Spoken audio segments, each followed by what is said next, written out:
and another installment of the Elville webinar series. Thanks for spending some time with us today, and happy Valentine's Day to everyone in advance. I'm Jeff Stauffer in Community Relations here at Elville and Associates, and I'll be moderating today's program. And today's topic is titled Guidance After Loss, Navigating Estate and Trust Administration with Confidence. And your presenter is Nick Carpenter, Associate Attorney here at Elville and Associates. So just a few housekeeping items. I know most of you have been on our presentations before. We always encourage your questions throughout the presentation. Please enter them in the questions panel on your screen, and we'll pause periodically to address them. And you also received the presentation slides by email yesterday. They're also available now in the section marked handouts on your screen to download at this time. There's also a checklist that Nick may be referring to that you also received and is also in the handout section. And following the webinar, you'll receive a brief feedback survey, and we really appreciate you taking just a couple minutes to fill out this brief survey and share your thoughts. We always read and appreciate every comment that you have to share with us. And here at Elville and Associates, we work every day with clients and families guided by education, collaboration, and compassion. And we're always available for consultations and welcome the opportunity to be a resource as you plan for your future, whether it's an administration matter or you're new to estate planning, or maybe you have some documents that have not moved in the past 20 years or so. We're here to provide education and counseling and sound legal advice to be a resource to you. So please feel free to reach out to us with any questions. So with that, let's get started. I'm going to introduce Nick Carpenter. It's a privilege and pleasure to welcome Nick to our Elville webinar series. So Nick is an associate attorney with Elville and Associates, where he focuses on estate planning and estate and trust administration. He brings a thoughtful and compassionate approach to his work, helping families navigate both proactive planning and the legal process after the loss of a loved one. Before joining the firm, Nick built a strong background in public service and healthcare advocacy, including work with the Maryland General Assembly and the Maryland Department of Health. Nick says he chose the legal profession because he wanted to be directly helpful to people, and that's exactly what Nick does. In estate and trust administration matters, he works to handle the legal burdens so families have the space to focus on what matters most during difficult times. Nick earned his law degree from the University of Maryland Francis King Carey School of Law and received his undergraduate degree summa cum laude from Marist College. And clients always appreciate his calm presence, careful listening, and his steady guidance. So glad to have you here, Nick. How are you today? I'm doing fine. And I just want to add one more thing. Marist College, home of the Super Bowl winning kicker, Jason Myers. How about that? So fun fact about that. All right. It's about the only thing we've done in sports whatsoever. So. Well, that's something right there. We claim it. But yeah, well, thank you, Jeff, for the introduction. I really do appreciate it. So I'm going to jump right in. So as Jeff mentioned, my name is Nick Carpenter. I'm an attorney here, and I'll be happy to talk to you guys today about estate trust administration, what the process that happens after you pass away, and what we can do during life to make that process a little smoother. So before we get too far, though, I want to make a quick disclaimer. This presentation is only for educational purposes. It's not meant to be legal advice to your specific situation. Everyone's situation is very unique. It can be very different, and as such needs to be handled differently. So while this is an introduction to the process of administration, I don't want to make it seem like I'm trying to give direct advice about anything. If you want direct advice, you can come talk to us, and we'd be happy to give you it. But for now. So here's a quick overview of today's presentation. What is estate administration exactly? What is the difference between the estate administration and the trust administration? And how do we get from one path to the other? Well, you get to choose your own path, and I'll explain how you can do that. We're also going to talk about the actual legal step-by-step process, as well as the practical step-by-step process that happens after you pass away, and also what should happen before you pass away to make that easier. We'll also be looking at the most significant, common, and potentially problematic legal and tax issues that we face in these situations. And finally, we're going to talk about how we can work together as a team with other person representatives, trustees, financial advisors, CPAs, and other attorneys to get the best outcomes for you and your family during a time of great loss. So from the top, what happens after the death of a loved one? Broadly speaking, there's a transitionary period, and that can look like one of three things. It can look like probate, which is from the process that occurs if you have a will or if you don't have a will. There's a trust transition, which happens if you have a trust naturally. And there's claims such as life insurance claims, death benefits, and beneficiary designated accounts. Sometimes you get all three. Sometimes you get two. Sometimes you get one. But either way, there's always a period of transition from you to the next generation. You prepare for these things and you choose your own path here. You choose that path through preparation, through planning, education, and organization. And that is something that we have in our handouts as well. So you'll see there's a breakdown of due dates that we're going to go over later in the slide, but that's the kind of organization that we're looking for. So first, estate and trust administration. Probate versus non-probate. What's the difference? Why does the difference matter? Well, they're similar things. They have the same goal, but they have different ways of getting there. Both processes will transition your wealth, your assets from you to your beneficiaries, whoever they may be. The probate process is a public process. It goes through the courts. It's about a 6 to 9 month process minimum. It often takes longer than that, depending on the complexity of the assets and all that. There's probate fees involved. There's filings in the court that have to be kept up with on every 3 to 6 months. And it can delay really that transfer over.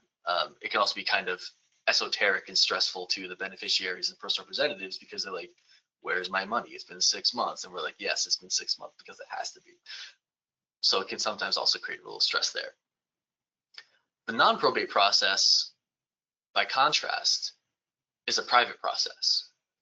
It's something that occurs between the beneficiaries and the trustee, because in order for there to be non-probate, it would need to be in a trust in these examples. There's less delay. Those kind of distributions can happen a lot quicker than they can in the probate process most of the time. And there's just generally a lot more control that the trustee has over the process. There's no court filings, there's no things like that. So really it's just the beneficiaries and the trustees working together. You have the power to choose which process is used by choosing whether to have a trust or a will or nothing. And we're going to look at some hypothetical fact patterns, some examples for each situation, talk about the strengths and weaknesses of each, and really flesh out kind of what I'm trying to describe here. So this first fact pattern is 100% everything goes through probate. Felix died at age 77. He was never married, but he did have one child named Charles. At the bottom, you can see he had an estate plan, he had a will, everything to Charles outright. So very simple, very straightforward. Everything I own goes to Charles outright, directly, no fancy stuff in the middle. What did he have? Well, he had a residence of a $300,000 residence. He had checking, savings, and CD accounts of about $200,000, IRAs and savings bonds, all told, somewhere around like probably $1.5 million, around $2 million. It's a very clear structure. Everything's flowing into the estate, which is what probate, which goes through probate basically.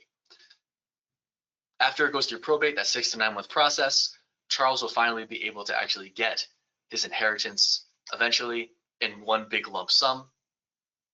After probate fees come out, after other fees such as bond, posting fees, notice to creditor fees, and things like that. Also like the cost of actually having to deal with the court. Very simple, very straightforward, very elegant, but it can be inefficient when it comes to actually getting the assets to where they need to go because of that 6 to 9 month delay. But ultimately, mission accomplished. In this case for Felix, it made sense. He had very simple assets. He had one beneficiary. It made sense for him, all told. Now let's look at a different situation. This one has Jack and Janet, not Jack and Jill, Jack and Janet this time. We're rebuilding the wheel. Oh, sorry, got a little blurry. Come on. There we go. So, Jack and Janet.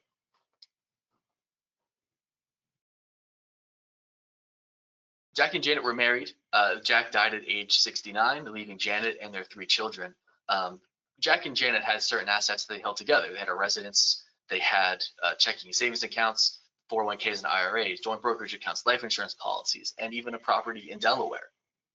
So pretty robust assets, right? We're talking, this is definitely in the $2 million, $2.5 million, $3 million range. Pretty robust assets. And they need to divide it between 3 children, between different states. But how are we going to do this? How are we going to make sure that everything gets where it needs to go without having to go through this process that might drag out, especially with such diverse assets? Well, you would create something called a marital trust, which is something that's held inside of a irrevocable trust. So the marital trust would ensure that all of the assets that Jack and Janet held together would transition into Janet's name, as well as anything that Jack owned in his own name would transition into Janet's name only. That's important because any assets that your spouse collects from their deceased spouse avoids estate tax, it avoids inheritance tax, it avoids all kinds of tax.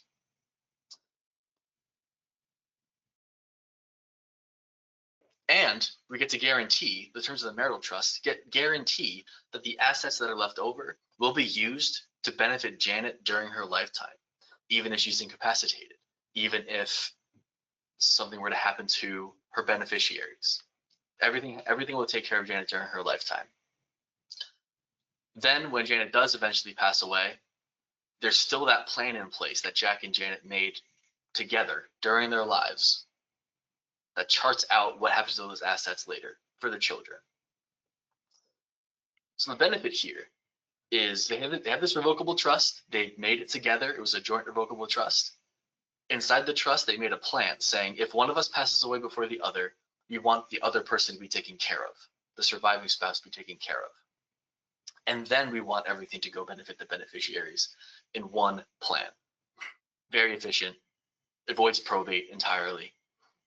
Janet just gets to enjoy the benefits of those gifts immediately, and the beneficiaries get to enjoy those gifts a lot faster as well. So it's very smooth, very quick. It also has a lot of tax benefits as well. Now here's a little twist on that scenario. So Jack and Janet, we mentioned they have 3 children. However, and then Janet passed away 20 years after that, so they'll say 89. One child, just before Janet passed away, one child became disabled. He was injured, had a brain injury, and was no longer able to take care of himself. Excuse me.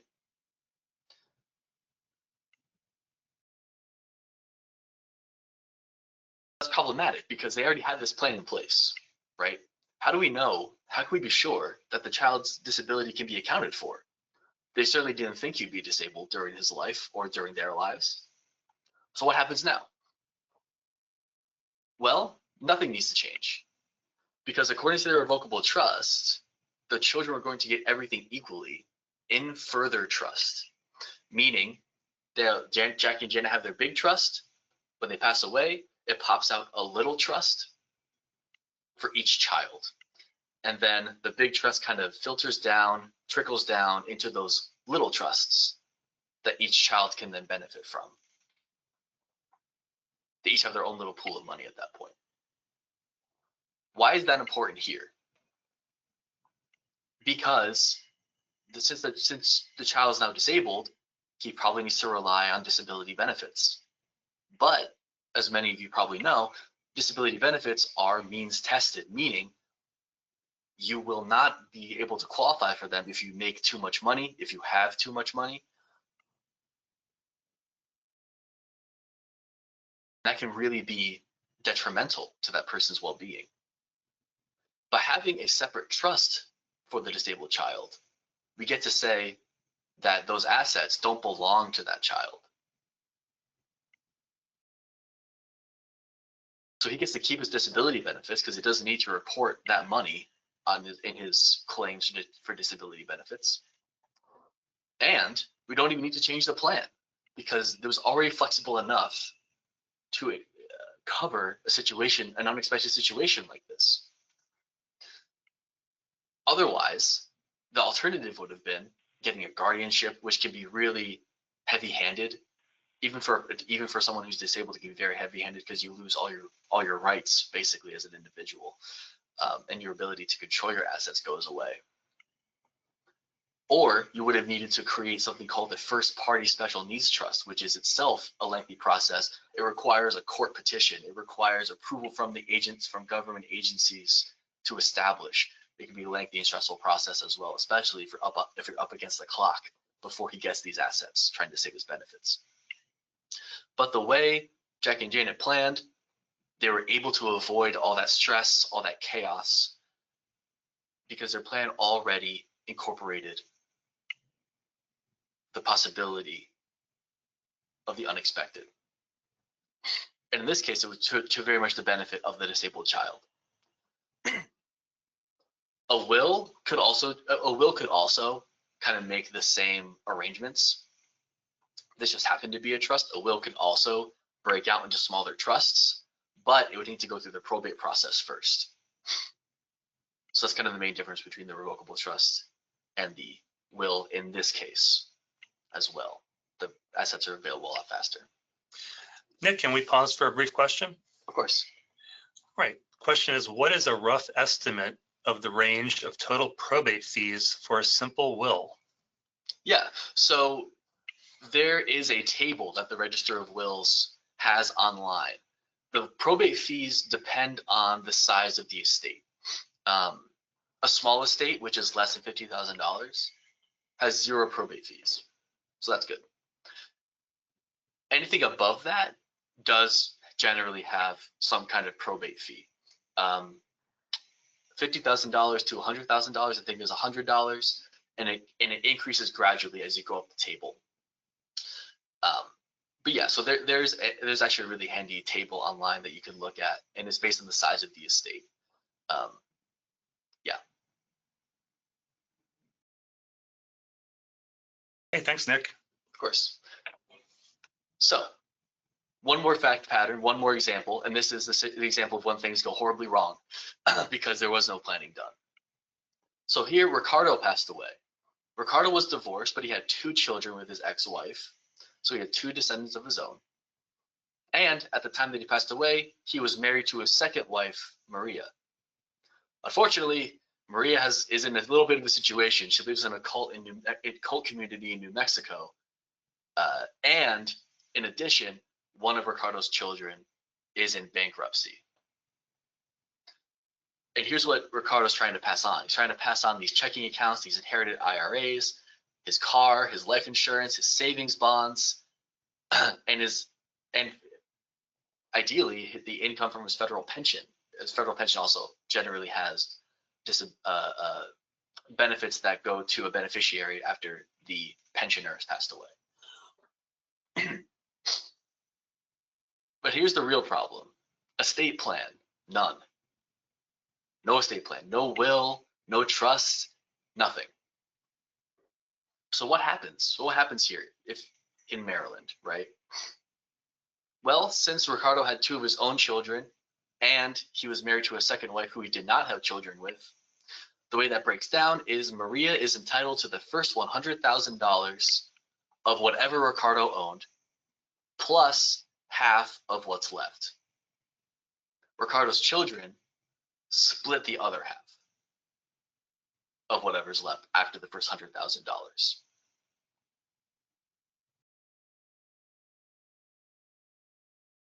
Here's the problem.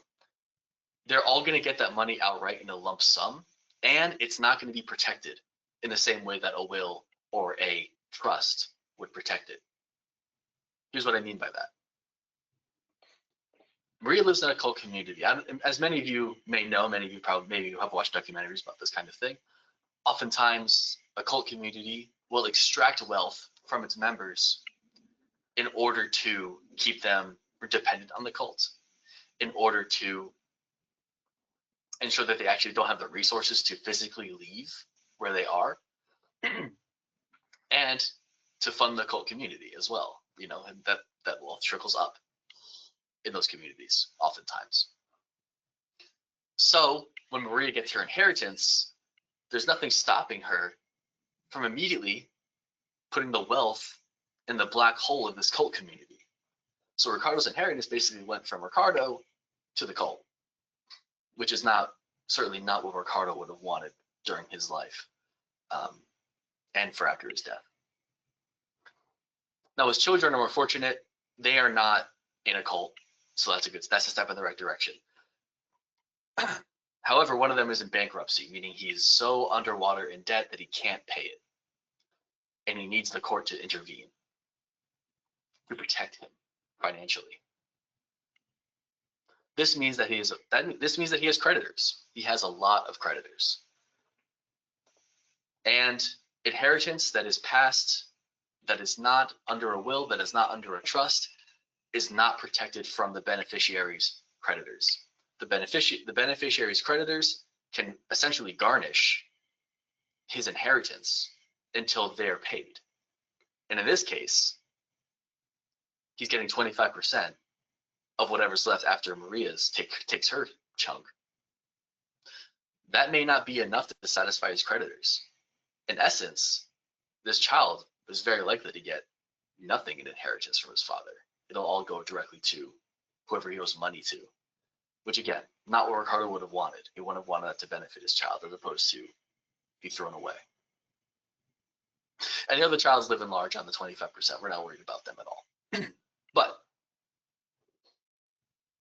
with the proper plan, the point is, with the proper plan, Ricardo could have protected Maria's assets by putting them in further trust, just like we did in the previous example with the disabled child. By doing that, he would have been able to have a trustee control that money for Maria, to require that trustee to use that money for Maria's benefit, and it would not, and the cult wouldn't have been able to touch it. And Maria may not have been able to touch it herself in order to protect her in that situation. So that's one way to be sure that it actually goes to the person that you want it to go to, even in that really strange and tough scenario. As for the child in bankruptcy, same thing. If you had a will, if you had a trust, you would have something called a spendthrift clause. And this basically says creditors are not allowed to take from my beneficiaries. They're not allowed to use my inheritance to my beneficiaries to pay themselves.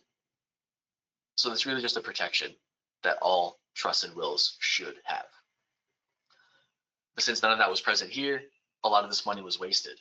And that's why planning is so important.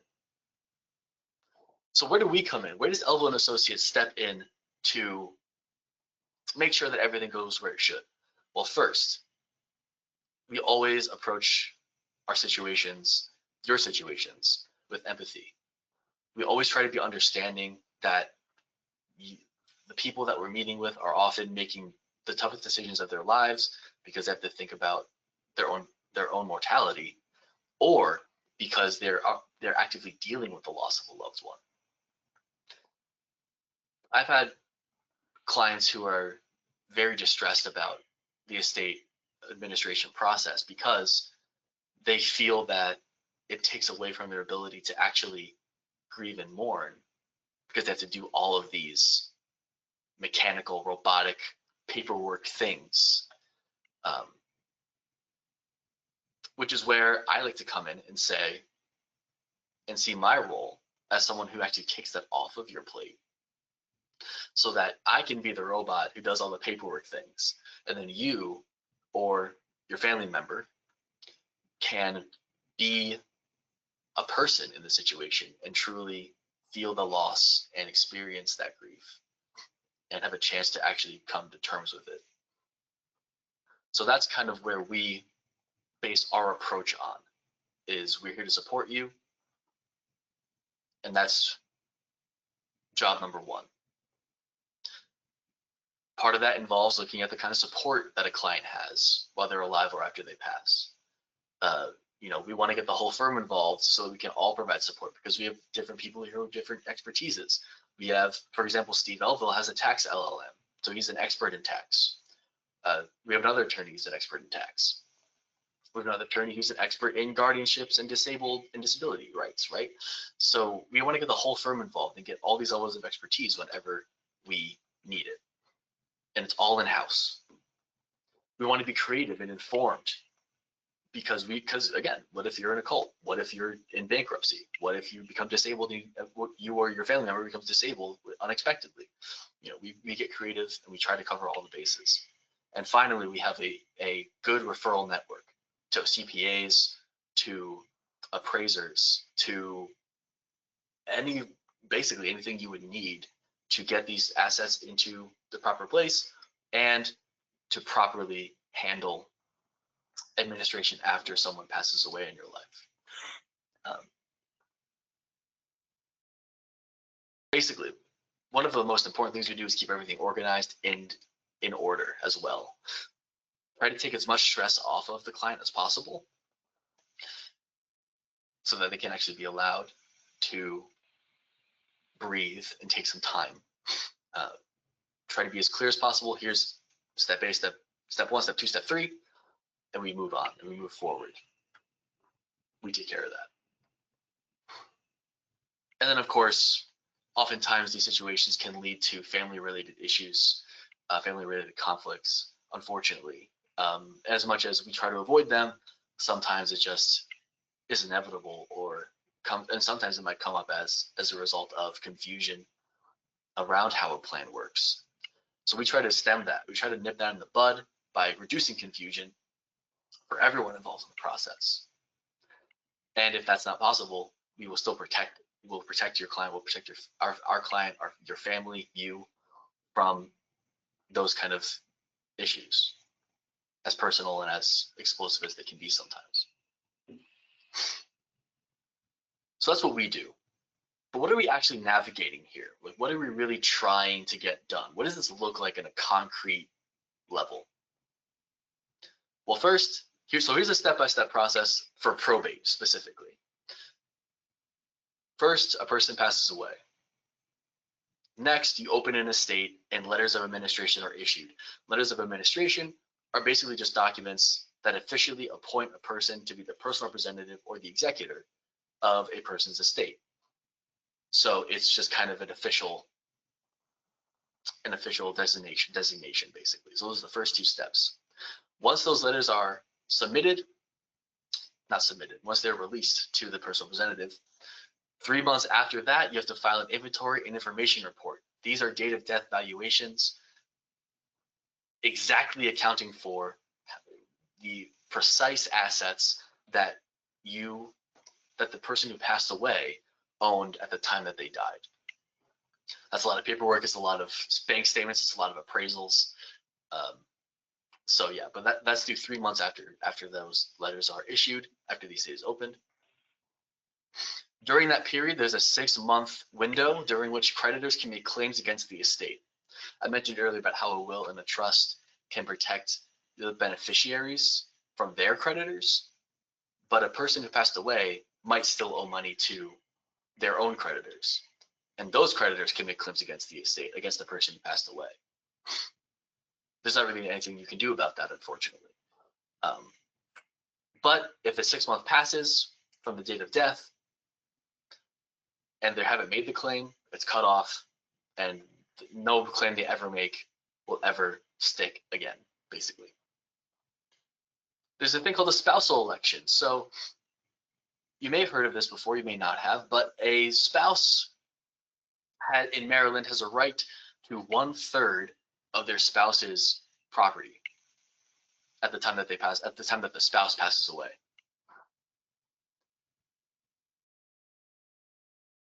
So there's a deadline during which a spouse has to make that election. That deadline is 9 months after the date of death or 6 months after the letters of administration are issued. This is a very rare thing that happens because most people provide for their spouses in measures greater than 1/3 of their estate. But it is something that is on our radar often.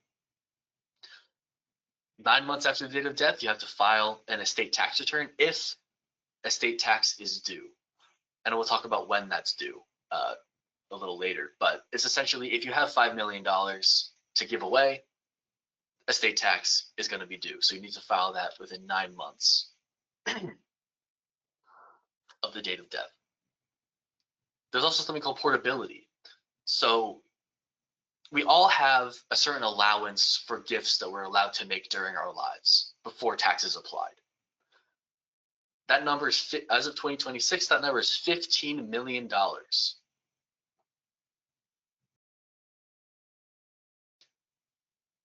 You won't be taxed on any gifts you make during your life until you gift away $15 million total. Most people don't even sniff that. Most people don't even come close to that number, which is great because you can have something called portability. When someone passes away, their spouse is able to absorb whatever allowance that person did not use and add it to their own allowance. So if someone passes away with $15 million to give, the spouse can absorb that $15 million and now she can give away $30 million, just in case she hits the lottery or something. So it's a useful tool for avoiding estate tax in the future, should that even be a risk or something that should be considered. After that, there's the first administration account. That's what it sounds like. It's an accounting from the date of death to 9 months after the letters of administration are issued. Yeah, and usually it's a lot of boring, like, oh, interest came in and interest came out. Like, it's just kind of a lot of 26-cent transactions, but the Register of Wills wants to know about it, so we fill it out. After that, assuming that the estate is still open after that first administration account is submitted, every 6 months thereafter is another administration account, and that's a 6 to 9 month process. It starts when the letters of administration are issued, and it ends when the final accounting is issued. It is submitted to the Register of Wills by the personal representative. Meantime, you have some other kind of tax considerations. For example, fiduciary tax returns, they're due 3.5 months after the fiscal year ends. It's essentially, in other words, it's the same timeline as your taxes are now, basically. It's basically April, middle of April.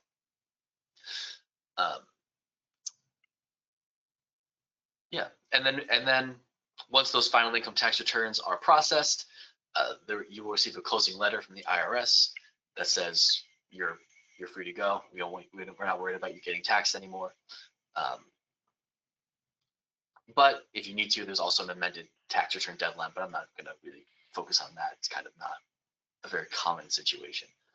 And it's also very far down the line. Now, what about the non-probate process? So that was the probate process. We know what that looks like now. What does a non-probate process look like? Well, there are some similarities. So there's a date, you still want the date of death valuations of the assets at the date that the person passed away. That's an important part of knowing what's there to give, right? There's also a required notification that goes out to the beneficiaries. People who are named in the trust, for example, would be qualified beneficiaries. They would receive a letter saying this trust exists. Here's the trustee. You're gonna get paid, just so you know. But those are required notices that go out. So that ensures that no one gets undermined or snuck around. A notice to creditors. This is optional. You don't have to put a notice to creditors out, and this would usually go out in the paper. The trustee would usually put that out in like a local newspaper. It's optional, but we always highly recommend it, because that, in the trust process, that is what will allow the trust to enjoy that 6-month deadline for creditors, right? Without putting that out, there is no guaranteed deadline for the trust. So we always recommend doing that. Spousal election, same thing as for the estate. The spousal election covers not just the estate assets, but all of the person's assets. So if it's in a trust, if it's in a life insurance account, if it's anywhere, it's counted for the spousal election. A Q-tip election, that's the kind of thing where you're trying to, if you want to kind of try to finagle your way around estate tax, you can have something called a Q-tip in your trust.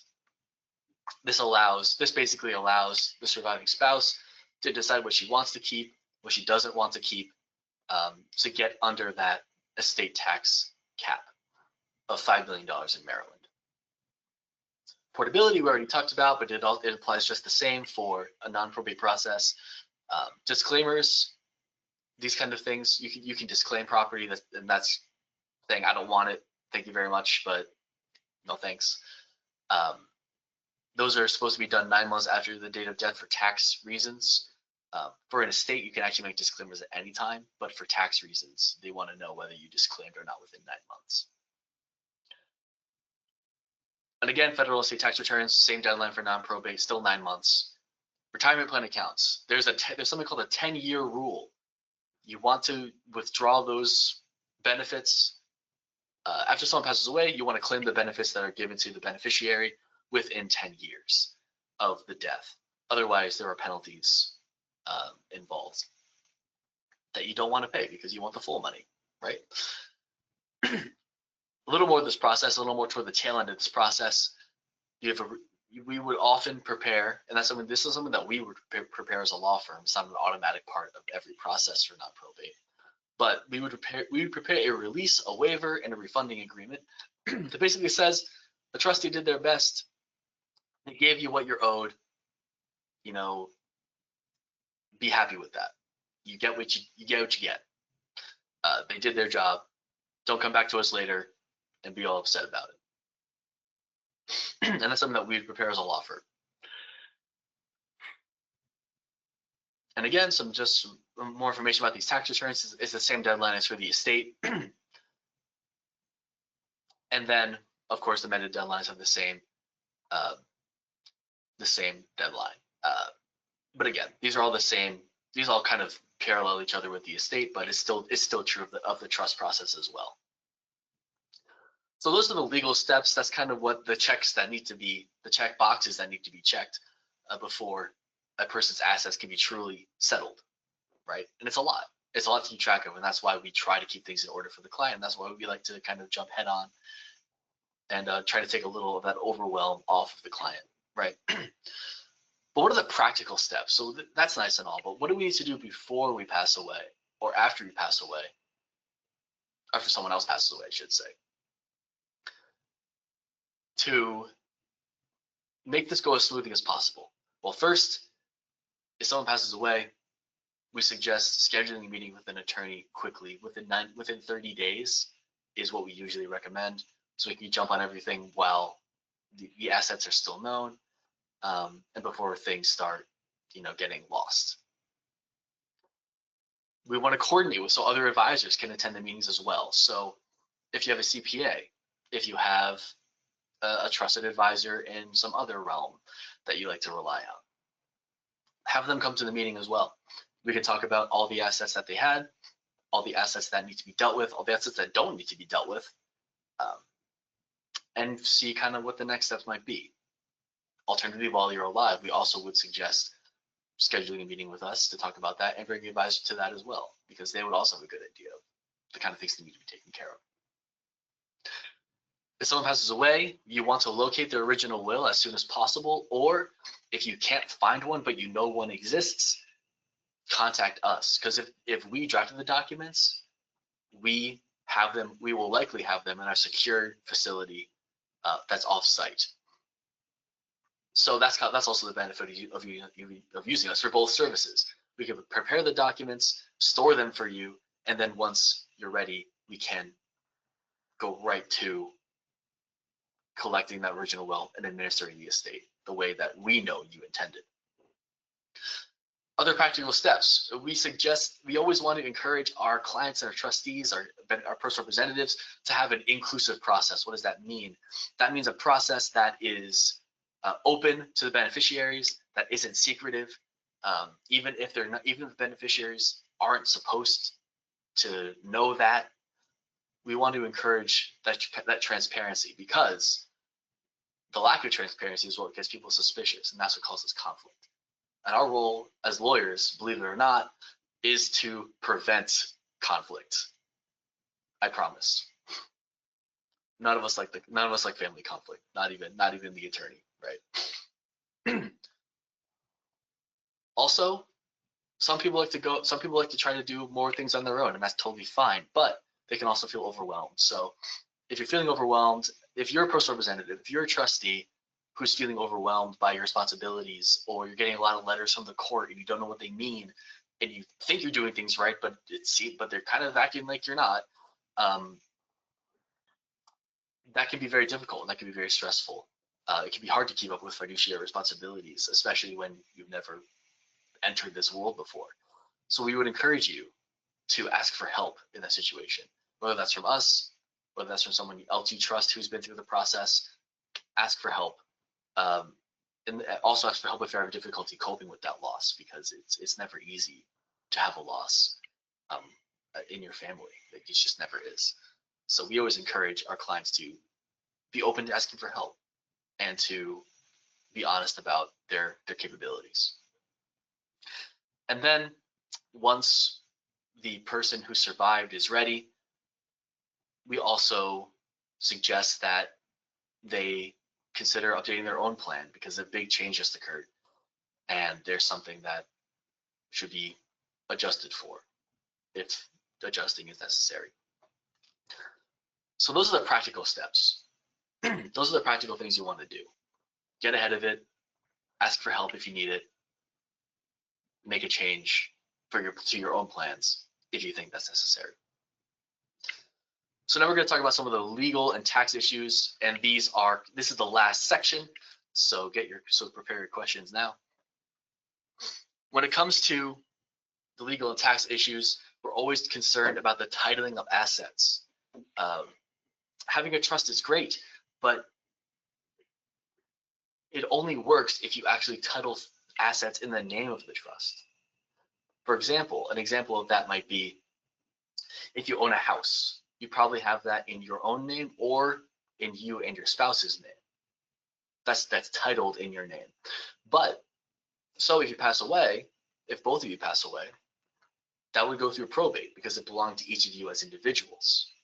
But if you were to move it into a trust, you were to say this, instead of being owned by Jack and Janet, it's now owned by the Jack and Janet Revocable Trust.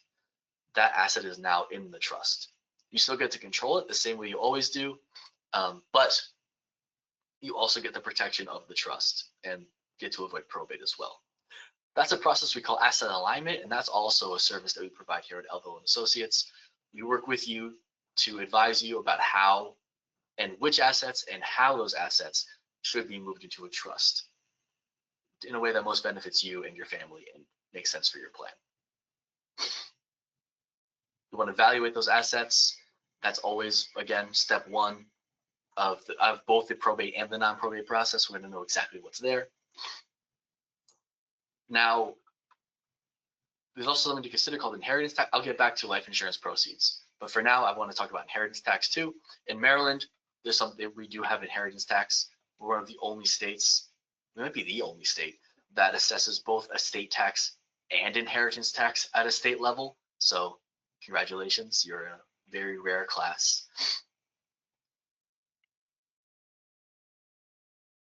Inheritance tax only applies to people who are not directly related to you, though. Well, directly descended from you, I should say.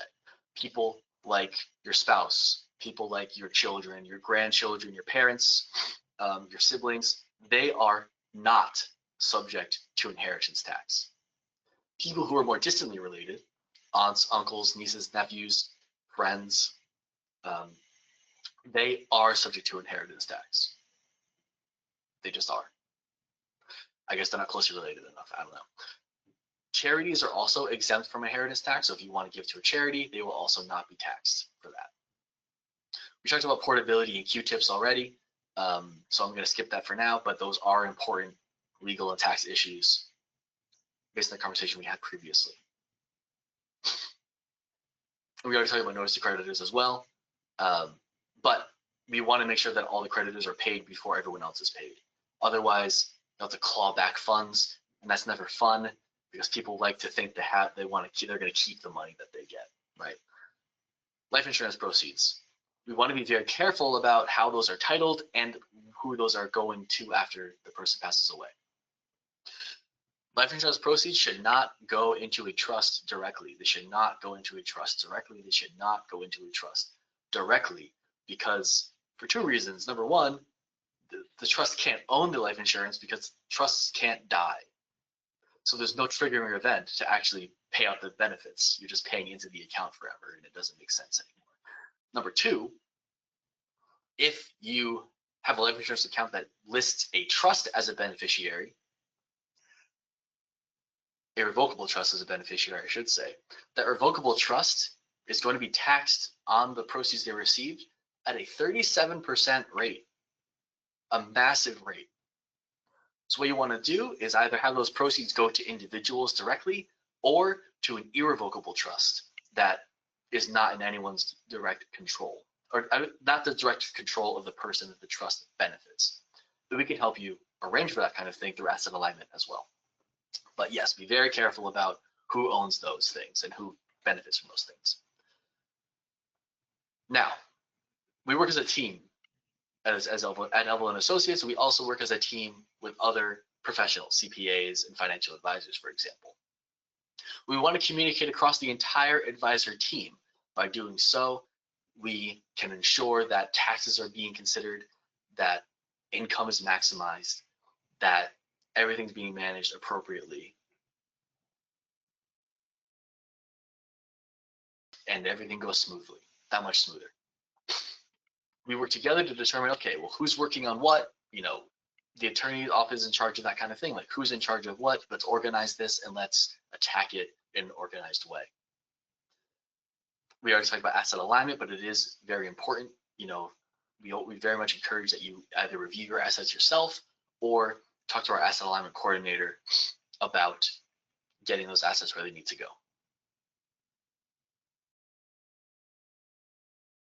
If someone is ill, we really want to make these meetings happen quicker than they usually be, right?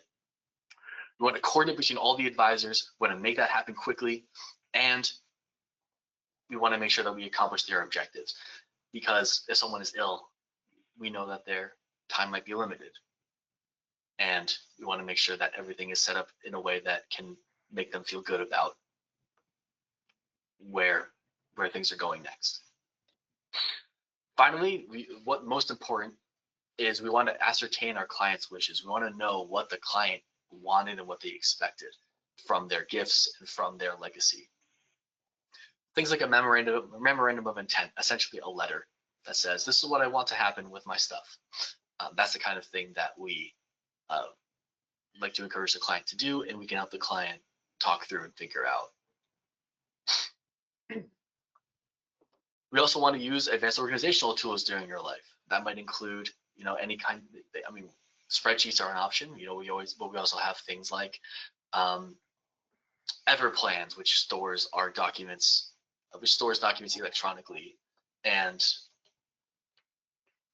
ensures that they're always accessible.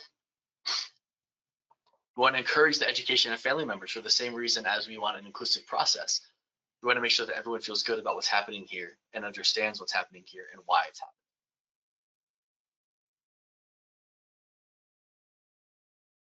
We want to notify all the team advisors, all the team members quickly after a death occurs, so we can get right on that train and make sure everything's taken care of quickly and efficiently for whatever process is happening.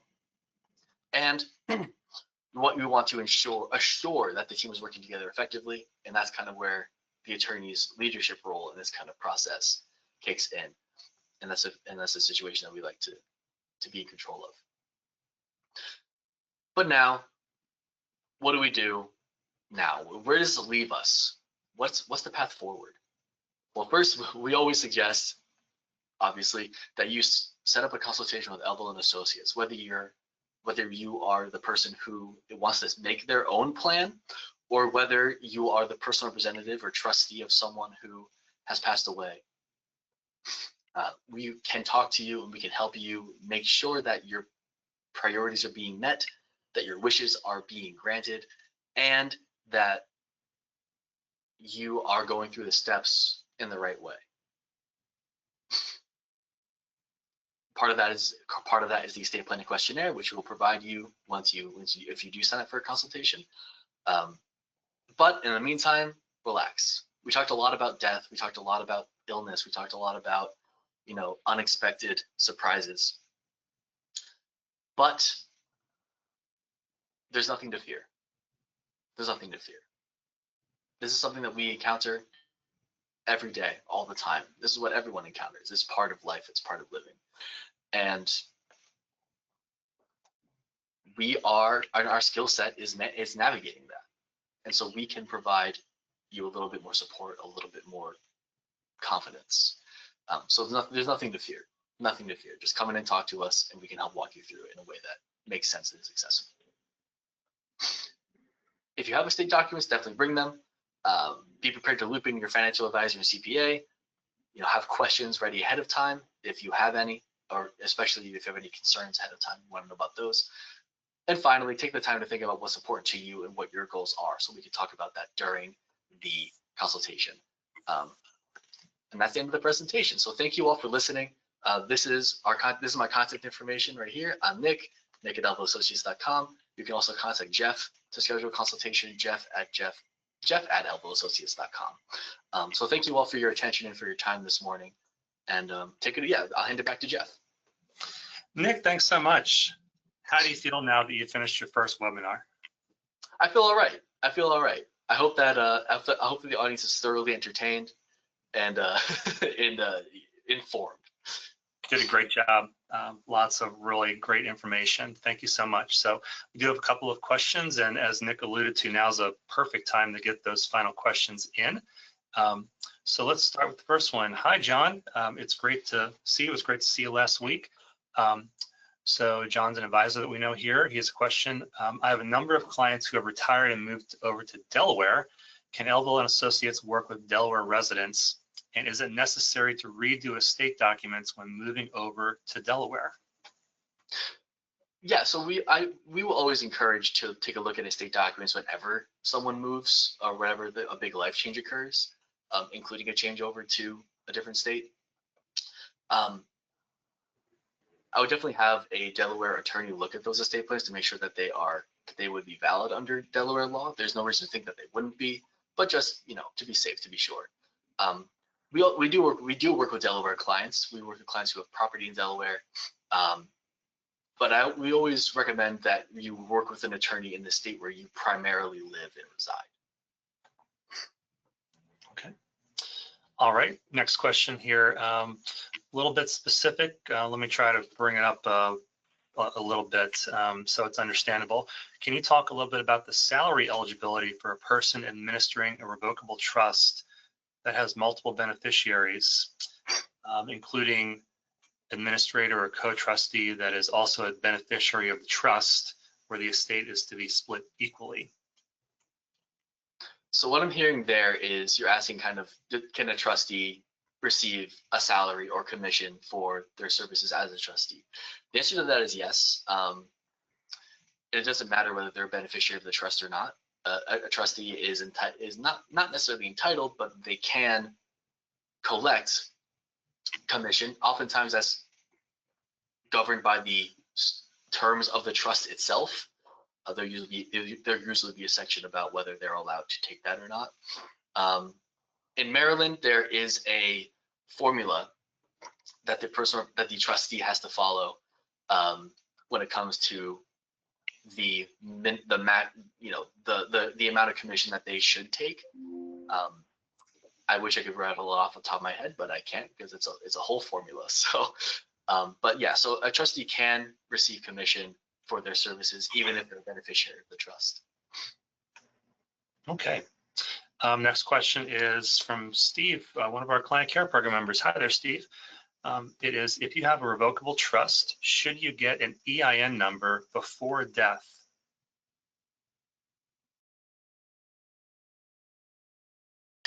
Yeah, you should not. So the reason why is because while you're alive, the revocable trust is under your social security number.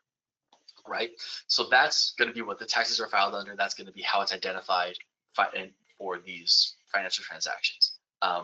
You should only get a new EIN once the trust becomes irrevocable. In other words, once the second grantor or the final grantor passes away. So that's for the trustee to get after the person who made the trust passes away, basically. So while you're alive, use your social security number, and after you pass away, the trustee will get a new EIN. Okay. Next question is, what taxes are paid from a special needs trust and at what rates? Can you talk a bit about that? Yeah. Yeah, trusts are subject to tax just like any other kind of tax identifiable entity. I'm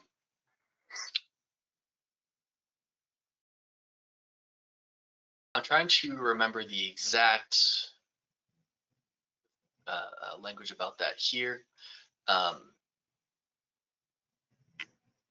Just like a revocable trust, like you mentioned earlier, you do have to file fiduciary income tax returns for a supplemental needs trust. As far as the exact rates, I'm having trouble remembering the exact rates right now. So yeah, I apologize for that, for firing that blank.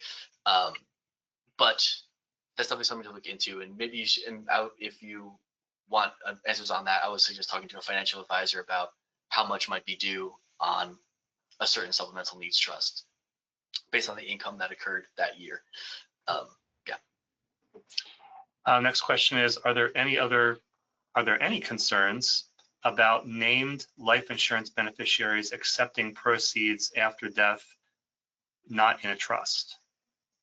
No, not concerned about that. The tax penalty only occurs if it's going into a revocable trust or a not irrevocable trust, in other words. But a person who's receiving that directly is not subject to the same penalties. Okay. So it looks like those are all of our questions for now. Nick, thank you so much. I always send out today's video, the slides, the checklist that Nick alluded to. Also, our webinar series moves forward, off to a great start for the year. February 24th at 7 o'clock. So for those that have been looking for evening presentations, Steve and I have one, Protecting What Matters Most, Estate Planning and Elder Law Explained. That's on February 24th at 7 o'clock. And then on that Friday, the 27th, we talked a lot about trustees today. So who should serve as trustee, making one of estate planning's most important choices. So this is also a quarterly event that Steve offers, and happy to offer it again. So that's again on February 27th. And we have plenty more presentations coming up in March that are all on our website right now, and I'll send you a link to those as well. So looks like all of our questions are answered. Nick, thank you so much for a great job, and appreciate your interest in our webinar series and Elville and Associates. Hope you all have a great weekend and a happy Valentine's Day. Thank you, everyone. See you next time.